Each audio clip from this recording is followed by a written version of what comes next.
ಎಲ್ಲರಿಗೂ ನಮಸ್ಕಾರ. ಚಿಕ್ಕ ಮಕ್ಕಳಿಗೆ ವಯಸ್ಸಾದಂತಹ ಅಜ್ಜ ಅಜ್ಜಿಯ ಹತ್ತಿರ ಒಂದು ಕಥೆಯನ್ನು ಕೇಳಬೇಕು ಅಂದರೆ ತುಂಬಾ ಇಷ್ಟ ಇರುತ್ತೆ.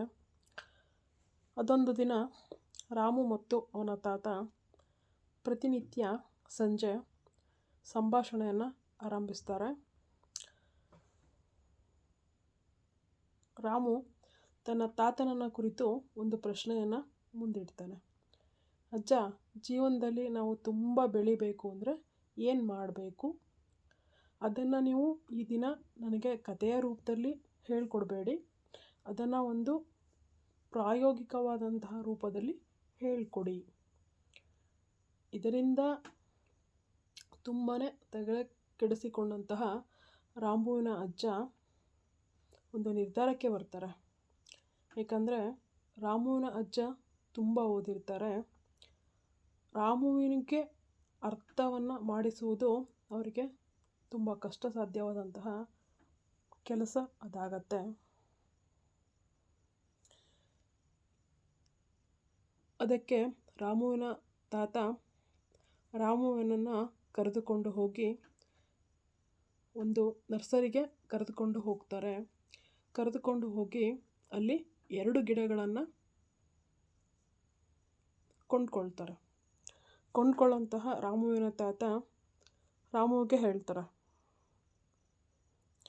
ರಾಮು ನೋಡು, ಒಂದು ಗಿಡವನ್ನು ನಾವು ಮನೆಯ ಒಳಗೆ ಸಾಕೋಣ, ಇನ್ನೊಂದು ಗಿಡವನ್ನು ಮನೆಯ ಹೊರಗೆ ನೆಡೋಣ. ಇದರಿಂದ ನಿನಗೆ ಪ್ರಾಯೋಗಿಕವಾಗಿ ಯಾವ ರೀತಿ ಕೆಲಸ ಮಾಡೋದರಿಂದ ಯಾವ ರೀತಿ ಸಂದರ್ಭಗಳಲ್ಲಿ ಮನುಷ್ಯ ತಾನು ಗಟ್ಟಿಯಾಗ್ತಾನೆ ಅನ್ನೋದನ್ನು ನಾನು ನಿನಗೆ ಈ ಒಂದು ಪ್ರಯೋಗದ ಮೂಲಕ ತಿಳಿಸಿ ಕೊಡ್ತೀನಿ ಅಂತ. ರಾಮುವಿಗೆ ಕುತೂಹಲ ಹೆಚ್ಚಾಗತ್ತೆ.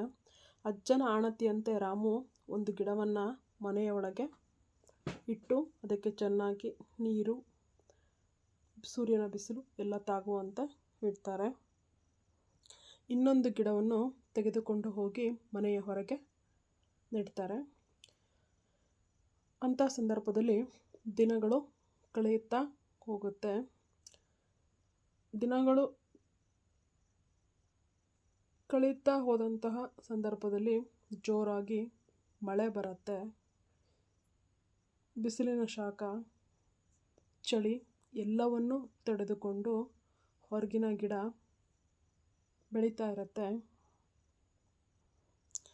ಇದನ್ನು ನೋಡಿದಂತಹ ರಾಮುವಿನ ಅಜ್ಜ ರಾಮುವಿನನ್ನು ಕುರಿತು ಒಂದು ಪ್ರಶ್ನೆಯನ್ನು ಕೇಳ್ತಾರೆ. ರಾಮು, ನಿನಗೆ 2 ಗಿಡದಲ್ಲಿ ಯಾವ ಗಿಡ ತುಂಬ ಚೆನ್ನಾಗಿ ಬೆಳಿಬಹುದು? ರಾಮು ಪಟ್ಟನೆ ಉತ್ತರವನ್ನು ಕೊಡ್ತಾನೆ. ಅಜ್ಜ, ಹೊರಗಿನ ಗಿಡ ಗಾಳಿ, ಬಿಸಿಲು, ಮಳೆಗೆ ತಡೆದುಕೊಳ್ಳುವಂತಹ ಶಕ್ತಿ ಕಡಿಮೆ ಆಗ್ಬೋದು. ಅದು ಮೇ ಬಿ ತನ್ನ ಅಸ್ತಿತ್ವವನ್ನು ಕಳೆದುಕೊಳ್ಳಬಹುದು. ಆದರೆ ನಾವು ಮನೆಯ ಒಳಗಿಟ್ಟಿರುವಂತಹ ಗಿಡ, ಅದಕ್ಕೆ ತುಂಬ ಚೆನ್ನಾಗಿ ಆರೈಕೆ ಮಾಡ್ತೀವಿ, ಆಗಾಗ್ಗೆ ನೀರನ್ನು ಹಾಕ್ತೀವಿ. ಹಾಗಾಗಿ ಮನೆಯ ಒಳಗಿನ ಗಿಡ ತುಂಬ ಚೆನ್ನಾಗಿ ಬೆಳೆಯುತ್ತೆ. ಹೀಗೆ ದಿನಗಳು ಕಳೆಯುತ್ತೆ. ಚಿಕ್ಕವನಾಗಿದ್ದಂತಹ ರಾಮು ದೊಡ್ಡವನಾಗ್ತಾನೆ. ಮತ್ತು ಅಜ್ಜನ ಬಳಿ ಅಜ್ಜ ಆ ದಿನ ಮಾಡಿದಂತಹ ಪ್ರಯೋಗದ ನೆನಪು ಬರುತ್ತೆ. ರಾಮು ಅಜ್ಜನ ಬಳಿ ಬಂದು ಪ್ರಶ್ನೆಯನ್ನು ಕೇಳ್ತಾನೆ. ಅಜ್ಜ, ಅಂದು ನಾವು ನೆಟ್ಟಿದ್ದಂತಹ ಗಿಡ ಎಲ್ಲಿ? ಅಜ್ಜ ಮನೆಯ ಮುಂದೆ ಬೆಳೆದು ನಿಂತಹ ಬೃಹತ್ ಆಕಾರದ ಮರದತ್ತ ತಮ್ಮ ಕೈಯನ್ನು ಮಾಡಿ ತೋರಿಸ್ತಾರೆ. ರಾಮು, ನೀನು ಅಂದು ನೆಟ್ಟಂತಹ ಗಿಡ ದೊಡ್ಡ ಮರವಾಗಿ ಬೆಳೆದು ನಿಂತಿದೆ.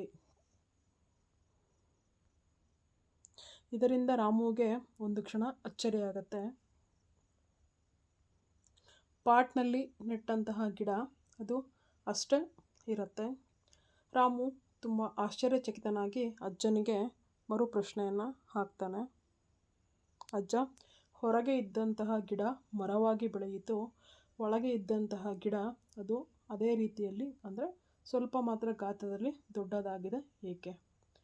ಅದಕ್ಕೆ ರಾಮುವಿನ ತಾತ ರಾಮುವಿನ ಕುರಿತು ಹೇಳ್ತಾರೆ, ಮನುಷ್ಯ ಹೊರಗಡೆ ಹೋದಾಗ ಹೆಚ್ಚು ಹೆಚ್ಚು ಕಷ್ಟಗಳಿಗೆ ಒಳಗಾಗ್ತಾನೆ. ಧೃತಿಗೆಡದೆ ತಾನು ಗಟ್ಟಿಯಾಗಿ ನಿಂತಾಗ ಆ ಮರ ಯಾವ ರೀತಿ ಬೃಹದಾಕಾರವಾಗಿ ಬೆಳೆಯುತ್ತೋ ಆ ರೀತಿ ನಾವು ಸಹ ಬೃಹದಾಕಾರವಾಗಿ ಬೆಳಿತೀವಿ. ಅದನ್ನು ಹೊರತುಪಡಿಸಿ ನಾವು ಮನೆಯಲ್ಲಿಯೇ ಅಂದರೆ ಯಾವಾಗಲೂ ಸಹ ಬೇರೊಬ್ಬರ ಸಹಾಯಕ್ಕಾಗಿ ಕಾಯ್ತಾ ಕುಳಿತ್ವಿ ಅಂದರೆ ಪಾಟಿನಲ್ಲಿ ಇದ್ದಂತಹ ಗಿಡದಷ್ಟು ಆಗ್ತೀವಿ, ನಮಗೆ ಅಸ್ತಿತ್ವ ಇಲ್ಲದಂತಾಗತ್ತೆ ಅಂಥೇಳಿ.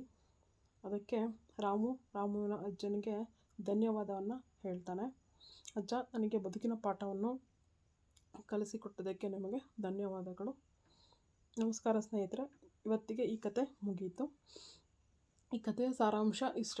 ಮಕ್ಕಳನ್ನು ಆದಷ್ಟು ಮನೆಯ ಒಳಗೆ ಬೆಳೆಸುವುದು, ಅಂದರೆ ಟಿ ವಿ ನೋಡೋದು, ಮೊಬೈಲ್ ನೋಡೋದು, ಈ ಥರ ಕೆಲಸಗಳನ್ನು ಬಿಟ್ಟು ಹೊರಗಡೆ ಸ್ವಲ್ಪ ಯಾವುದೋ ವಯಸ್ಸಾದವರಿಗೆ ಹೆಲ್ಪ್ ಮಾಡುವುದು ಅಥವಾ ಇನ್ಯಾವುದೇ ರೀತಿ ಹೊರಗಡೆ ಆಟ ಆಡಲು ಬಿಟ್ಟಾಗ ಮಕ್ಕಳು ತುಂಬ ಚೆನ್ನಾಗಿ ಬೆಳೀತಾರೆ.